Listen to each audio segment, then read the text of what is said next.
55-23 was the final score, and that's misleading because there were opportunities, there were moments, there were times. Yep. There it is, the pitch to the left, and it just felt so inevitable. Once he got past the 50, he's spinning around, and there he goes, and it was 7-0 right out of the gates, or 7-3, excuse me.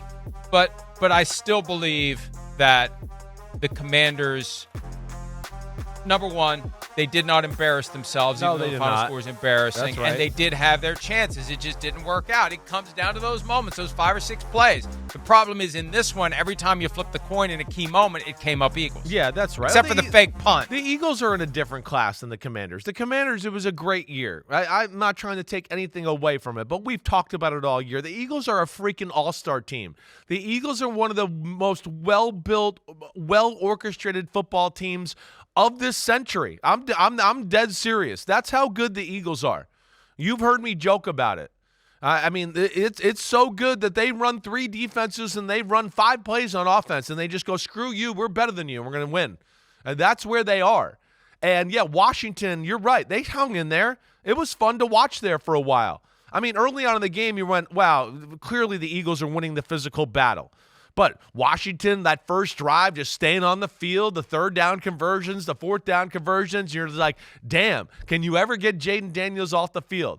They kicked the field goal, and, hey, one of the things that I thought was interesting in the Eagles, and you know this, they're the greatest home run hitting run team I maybe have ever seen. It's up there with anybody, Mike. I'm dead serious, right? I mean, is there any team you can remember, Adrian Peterson in his prime, others where you just go, hey, you can guarantee there's going to be 5 or 6 big-time highlight runs from the running back today, right?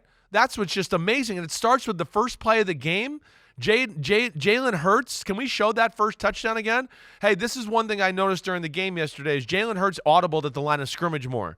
They did not waste as many plays. They saw this was a run defense where people were kind of kicked weak, and he got to this play, and this is something they knew on film, and they must have saw it, and they said, hey, get to this play. We're going to motion one of these guys out of here over there, toss it out there, boom, and they were off to the races. But, you know, the Eagles, I do think as a full team are in a little bit of a different class than Washington.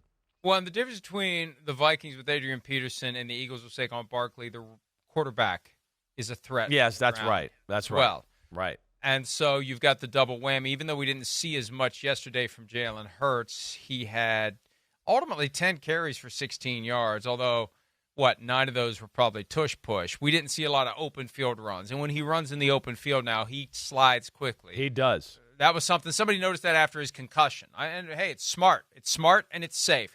You make your yards and you get down. And so we haven't seen the kind of game-breaking run like we saw last week when he had the 44-yard touchdown run. But when you have Saquon Barkley, who ultimately only had 15 carries, there was a calf issue. They got 2 weeks to get ready for the next game. Yeah. It didn't seem to slow him down, but it did have Kenneth Gainwell in the game for long stretches. Definitely. And not Saquon Barkley. Again, 15 carries on the day for Barkley. You take away that first one, he had 14 carries, and let me do the math here real quick, 14 carries for 58 yards. Yeah, but here's the big thing, right? And this is what we talked about, and this is where we said if the Eagles want to win the Super Bowl and not roll the dice, if Jalen Hurts in the pass game can just be effective, right, like it was yesterday, then Saquon doesn't have to run for 190 or 205 yards every time. And that, to me, is going to be the encouraging thing for Eagles fans. Jalen Hurts was on his game yesterday. Started out with a lot of these type of throws where it was high-lows on the outside. This is the play of the game right here. This is the play of the game. Can we rewind that again there? I mean, it's a game where, hey, let's unpack it just a little more. It's 14-3. The Eagles are controlling. The Commanders got to fake a punt, and they go down and kick a field goal. The Eagles drive back down and then miss a field goal. The Commanders score, and you go, holy crap, they're kind of getting their ass beat, but it's 14-12. And here we are on a 4th and 5, and they throw a go route, just one-on-one go route to A.J. Brown. What a throw, what a catch. And that kind of regained Philly's momentum, and you felt like after that moment, and then the fumble on the kick return, right, on the subsequent kickoff, that was kind of the moment where you started to go, it feels like it's going to be night-night for Washington unless they can make some miracle happen. But what a play, what a throw in that moment by Jalen Hurts. You know, I thought he in that game, too, chasing points when it was 14-6, 14-12. Why do you have to tie it up? Be content to be down by 1 point.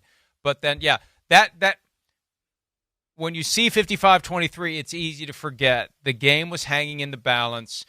If the Commanders had stopped the Eagles there, the Commanders they had enough time to score another touchdown of their own. It's a much different vibe going into the break. Then we scored, and you fumbled the kickoff, and we scored again.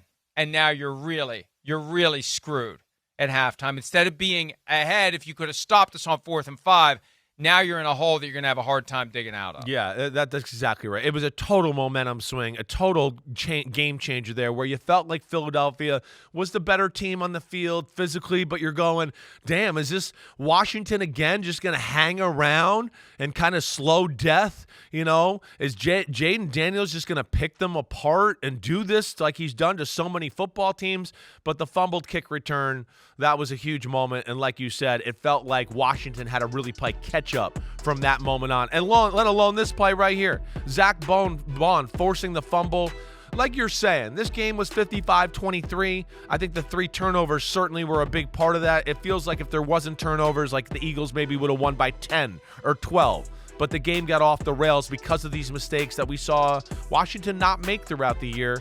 But that happens when you play a really good team like Philadelphia who can make you uncomfortable because of their size and their physicality and their athleticism.